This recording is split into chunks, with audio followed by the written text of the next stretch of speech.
Nos visita César Pauloni, subsecretario de Salud de la Municipalidad de Santa Fe. César, ¿cómo te va? Buena siesta. Gracias por la invitación. Buenas tardes para todos y todas. César es doctor, pero bueno, después se ha encargado de especializarse en la gestión de salud. De todas maneras, lo importante acá es lo que va a hablar, lo que vamos a conversar junto a la Colo. Es la gran preocupación por la presencia de dengue, de la enfermedad, en Santa Fe, principalmente en un barrio, en el Sargento Cabral, y chikungunya en Alto Verde, ¿no? Que ayer, bueno, se daba esta información de las manzanas 3 y 4, la presencia de esta enfermedad, que tiene un mismo vector, que es un mismo mosquito, ¿no? Así que contanos un poco cuál es en la actualidad ahora por estas horas. Así es, digamos. Nosotros, la verdad que corriendo el verano, uno empezaba a pensar que dengue en este año, que sabíamos que iba a haber caso, y corriendo el verano hacia mediados de febrero todavía no había aparecido ningún caso de dengue ni de chikungunya. Aparece en mediados de febrero un caso de dengue, uno de chikungunya en el norte de la ciudad, recordarán ustedes, se bloquearon. Efectivamente no hubo más apariciones por un par de semanas y luego hacia marzo empiezan a aparecer casos. Y empiezan a aparecer casos de A3, de A4 en diferentes barrios. Como bien decías, el barrio que más crecimiento de casos tuvo fue Sargento Cabral. Y bueno, y llegamos a lo que decretamos el brote de dengue en toda la ciudad. Al día de hoy, a la actualidad, digamos, y con los informes que venimos realizando, que empezamos ya la tercera semana, que sostenemos los informes, los boletines semanales desde sala de situación, monitorizando, digamos, la evolución de ambos brotes, el de dengue y el de chikungunya.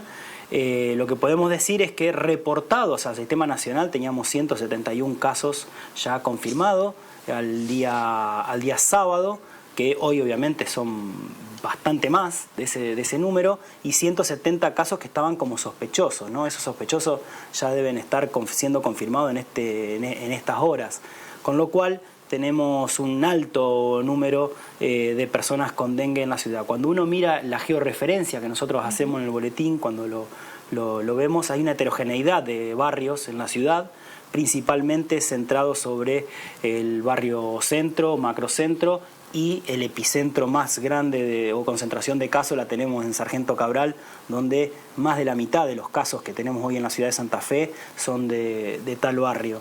La realidad es que a diferencia de otros años anteriores, donde barrio Pompeya, barrio Chalet, barrio quizás Yapeyú, han sido, digamos, concentraciones de grandes cantidades de casos de dengue, en esta temporada no es así. Se concentraron, digamos, principalmente hoy en Sargento Cabral.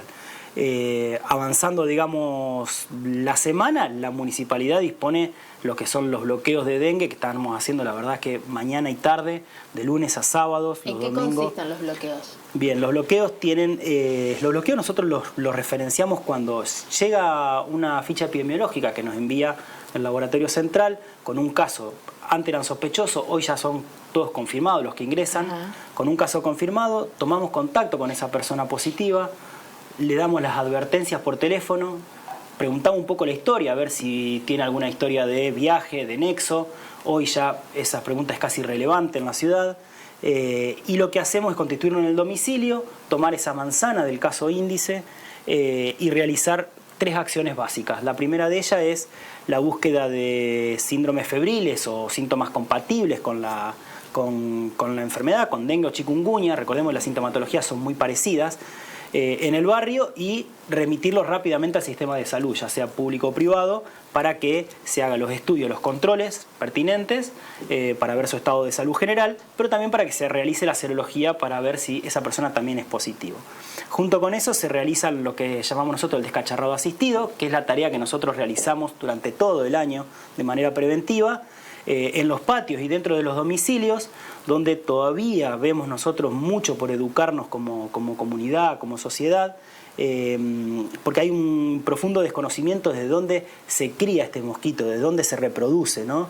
Que son en esos recipientes, por lo general muchos de ellos son recipientes que están limpios, pero que tienen alguna concentración de agua, y eso hace que el mosquito se reproduzca en nuestros patios, dentro de las viviendas. Eso lo hacemos de forma asistida con los vecinos, ingresando a los domicilios, y por último la fumigación intradomiciliaria domiciliaria y peridomiciliaria, ¿sí? Esto también se realiza en esa manzana, en el caso de Índice, y en las 8 manzanas que la rodean. Porque bueno, considerando que este mosquito, el Aedes aegypti, vuela sobre un radio de aproximadamente 100 metros, uno entiende que tiene que cubrir esa zona. La gente responde positivamente para entrar al domicilio porque no puede ser compulsivo, obviamente. Tal cual, tal cual. La gente responde positivamente. Hoy estamos encontrando un mayor poder de aceptación. Obviamente con los primeros casos siempre es como más complejo. Claro. Hoy uno entiende que ante esta situación de brote la alerta está un poco más marcada en la comunidad y nos cuesta muchísimo trabajo poder interpretar la consigna de que este mosquito no se cría en las zanjas, no se cría por que haya que hacer un desmalezado. El desmalezado hay que hacerlo, pero probablemente porque hay un recipiente. Es en el agua. Exacto, es en el agua y en agua de nuestros patios y de nuestras casas. Por eso digo, uno trabaja con esa consigna de llevar. Por último, la cuarta y última acción que contempla un bloqueo en casos como el que tenemos en Sargento Cabral es la fumigación espacial, que se hace con maquinaria pesada. Esto es una maquinaria que está preparada para generar una nube de un insecticida que tiene obviamente baja toxicidad y que trata de tanto la fumigación intra y peridomiciliaria como esta, la fumigación espacial, tratan de manejar o de controlar parcialmente la población de mosquito adulto volando, ¿no? ¿Qué tratamos de hacer? Controla parcialmente, uno dice. Tratamos de matar ese mosquito que puede estar infectado para evitar que le pique a otra persona. Pero es una acción parcial. Por eso me parece que está bueno poder destacarlo, que la fumigación no es una acción central, no es una acción que nosotros podemos tomar preventiva. Si nosotros llevamos adelante fumigaciones preventivas desde agosto, septiembre en adelante, no va a controlar la población de mosquitos, porque solamente atacamos y afectamos al mosquito adulto. Y al mosquito adulto volando, porque si la nube no llega a tocar al mosquito adulto tampoco lo controla, no lo mata. Entonces, en este sentido, no es eficaz tomar como medida preventiva las fumigaciones, ¿sí? Esto es importante tenerlo en claro porque si no estamos equivocando el diagnóstico. Nosotros nos encontramos ahora, cuando empiezan a crecer los casos, con muchas llamadas al 0800 de la municipalidad que nos solicitan en este marco fumigaciones preventivas. Las fumigaciones se dan solamente en los contextos de bloqueo y esto es protocolos que no lo diseñamos nosotros, están diseñados por OMS y están reforzados y reacondicionados por el Ministerio de Salud de la Nación.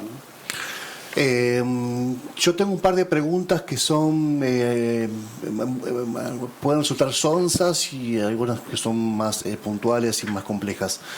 Las piletas recreativas en los domicilios, si están cloradas, ¿representan un problema o no? Las piletas, por lo general, nosotros los que vemos cuando vamos domicilio a domicilio no generan un conflicto, no generan un problema. Es una pregunta muy habitual. Yo diría que más que una pregunta tonta, es una pregunta muy concreta. Digamos, nosotros nos encontramos permanentemente con esas dudas, con gente que tiene mucho miedo sobre las piletas. Las piletas, por lo general, están diseñadas donde en un momento del día le da el sol a esa pileta. Con la cloración y con el sol que le pueda llegar a dar en un momento del día, no es un lugar apropiado para que la mosquita, digamos, porque es la hembra la que pone los huevos, deposite los huevos sobre las paredes que son rígidas y que necesita eso para poder poner los huevos. Entonces digo, las piletas no serían el primer lugar donde uno va a buscar huevos o larvas de mosquito de Aedes aegypti. Entonces digo, me parece muy, muy propicia la pregunta porque las encontramos pero casi permanentemente en todos los domicilios donde hay pileta. Entonces digo, sí, para que la mosquita ponga el huevo lo que busca es ese recipiente que están a la sombra durante todo el día, que si son oscuros mejor. Por ejemplo, lo ideal es una botella de cerveza, lo ideal es un recipiente donde hay agua con algo de materia orgánica, por ejemplo las plantas que ponemos en agua. La recomendación más habitual, y ese es algo, digamos, es algo que encontramos permanentemente, ¿no? Las plantas en agua, ¿no? Sí. Los vecinos que nos dicen... El florero. Exacto, los vecinos que nos dicen, no, pero nuestro patio está sumamente ordenado, y es real, uno entra y el patio está en condiciones impecables, pero tiene el florero con agua y nosotros ahí vamos y le decimos, mira, tenés larvas dentro del florero ese. Uy, yo le cambié el agua. Bueno, la recomendación inicial en una ciudad como la nuestra, cálida y húmeda, es que a esos floreros se le pueda poner arena adentro. Se le pone arena y no generamos una capa de agua exclusiva, funciona de la misma forma y evitamos que la mosquita pueda ingresar y poner los huevos. Con eso nosotros es la principal acción para tratar de controlar la población creciente de mosquito que tenemos en una ciudad, vuelvo a repetir, con el clima ideal y un mosquito que está adaptado a vivir en nuestros domicilios, ¿no? Mi pregunta tiene que ver para clarificar y también educar. El contagio de persona a persona, eso me parece que es un punto fundamental, y sobre todo de qué manera afecta a la población de las infancias, si hay alguna peligrosidad particular en ese sentido, y a la población de personas mayores, ¿no? Si podemos educar un poquito para otorgarle mayor información a la teleaudiencia. Lo que tiene que ver con la transmisión es exclusivamente vectorial y exclusivamente por este mosquito Aedes aegypti. No sea por besos, no por abrazos, no por intercambio. Bien, perfecto.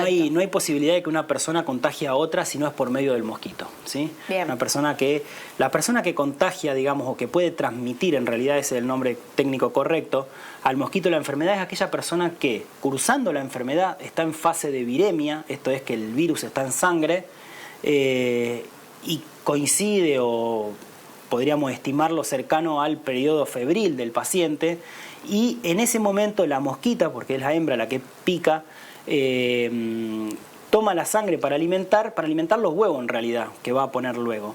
En ese momento es cuando la persona infectada puede transmitir al mosquito la enfermedad, y el mosquito tiene un proceso más o menos de 10 días aproximadamente hasta que puede transmitirla a otra persona.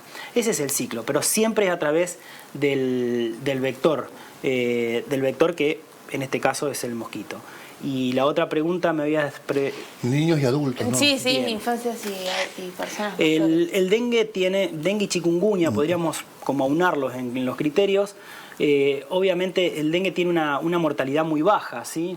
Se estima que a nivel mundial 400 personas se contagian de dengue por año, 400 millones de personas se contagian de dengue por año, a 100 millones se les llega a hacer el diagnóstico y 40.000 mueren por esta causa, ¿sí? Con lo cual esto nos da creo que un 0,01% de mortalidad. Es muy baja la mortalidad del dengue, pero sí da un cuadro sintomático muy agudo, y que muchas veces esos cuadros graves que se terminan internando o terminan pereciendo tienen que ver con personas que tenían comorbilidades agregadas o con extremos de la vida que son por lo general más vulnerables. Entonces, ¿puede afectarlo más? Sí, la verdad que a una persona adulto mayor que tiene ya una cardiopatía, por ejemplo, por decirlo, previamente, que tenga que cursar un cuadro de 4 o 5 días de fiebre muy alta, 39,5, la verdad es que sí, ese organismo puede sufrirlo más. Esa es la realidad, digamos, ¿no? Bien. Conozco a una persona que está transitando el dengue en este momento y otra que lo tuvo 2 veces. Y me explicó que lo tuvo 2 veces porque tuvo cepas distintas de la enfermedad, que la característica es fiebre rompehuesos, esta chica que me lo contó. Si tenés la enfermedad no te quedas inmunizado, porque puede aparecer otra cepa y la volvés a transitar, ¿no? Sí, así es. El dengue tiene 4 serotipos que se denominan DEN 1, 2, 3 y 4. Nosotros en Ciudad de Santa Fe en este momento, también está bueno actualizarlo, digamos, tenemos circulación de DEN 1 casi exclusivamente. Aparecieron algunos casos de DEN 2, pero siempre fueron importados y se lograron bloquear. Tenemos circulación de DEN 1, de hecho históricamente tuvimos circulación de DEN 1, para lo cual todas esas personas que hayan tenido dengue o estén cursando la enfermedad de dengue y el serotipo sea DEN 1, van a estar inmunizadas de por vida para DEN 1. De por vida. De por vida, sí. Lo que no tiene inmunidad de por vida es para los otros serotipos, no va a tener inmunidad para el otro serotipo. Entonces, una persona, podríamos decir, esquemáticamente, se podría contagiar de dengue hasta 4 veces. Claro. ¿Qué sucede con los recontagios, las reinfecciones, los recontagios de dengue?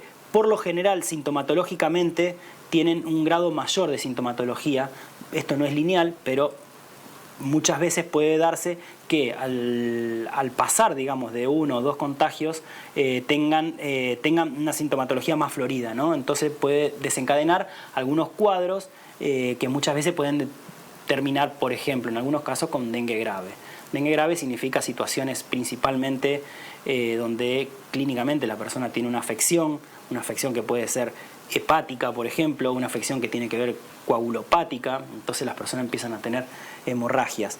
Por eso también es muy importante, y hago una aclaración acá, no automedicarse, porque también estamos encontrando esto, la gente tiene fiebre y se automedica. Y la automedicación puede ser muy perjudicial, ¿sí? Por ejemplo, si para eso o para los dolores tomamos una aspirina, la aspirina es antiagregante, sumado al cuadro coagulopático que puede llegar a tener, puede desencadenar, por ejemplo, una hemorragia en una persona con un cuadro de dengue. Con lo cual, nunca automedicarse, siempre tratar de acudir lo antes posible al médico.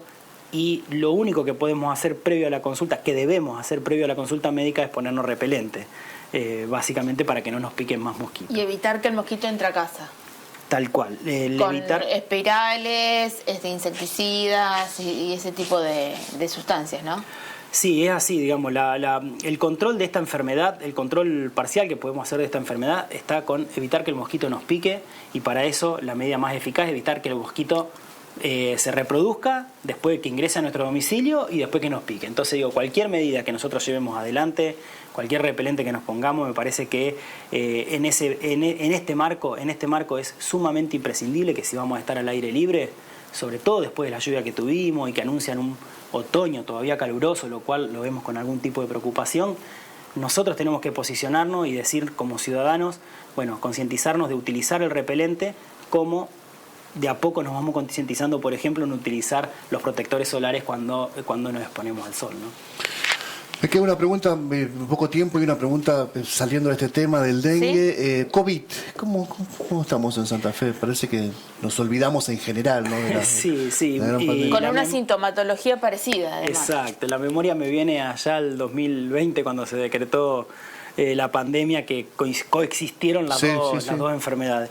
COVID en la ciudad de Santa Fe, nosotros los últimos reportes que tenemos, que fueron allá por enero, y si bien seguimos haciendo una monitorización, son extremadamente bajos los casos que uno vislumbra. Obviamente, los casos que llegan a tener un diagnóstico, que llegan a hacerse la serología, en un número bajo, por lo menos hasta el momento. Uno entiende también que todas las vacunas básicamente llegaron a prevenir y también a morigerar el impacto. Exacto. Debe haber una cifra en negro que no está registrada, pero que no debe ser tampoco grandísima. Exacto, pero no tiene ningún tipo de impacto sanitario, por lo menos en la comunidad. Yo, hacer una mínima aclaración más sobre chikungunya, que me consultabas al inicio. Hay 5 casos que nosotros tenemos en el distrito de Alto Verde, como ya certificados de que son dengue, y que se está haciendo un fuerte trabajo de bloqueo sobre ese lugar para que trate de no incrementarse mucho más ese número. Es chikungunya, ¿no? Dengue. El chikungunya. No, dijiste que eran dengue. Bueno, de chikungunya, perdón, de chikungunya, con lo cual, bueno, ahí sí encontramos nosotros un nexo de viaje con alguna de esas personas positivas, nexo de viaje a Paraguay, y estamos trabajando, si bien, por ejemplo, en el bloqueo de ayer ya encontramos algunas sintomatologías compatibles, volvemos a reforzar a todas las personas de Alto Verde, de Sargento Cabral, de toda la ciudad, podríamos decir, el cuidado de tratar de evitar que nos pique el mosquito y tratar de evitar todo aquello que haga que la población de mosquito aumente. Bueno, gracias César por toda tu explicación, estuvo buenísimo, la verdad. Sí, muy ilustrativo. Y hay que, no es para nada caro tener la cultura de descacharrar cuestiones básicas, no hay que invertir, no hay que hacer nada, solamente un poquito de conciencia. Así que muchas gracias, Colo, la verdad, muy amable por haber venido, muchas gracias.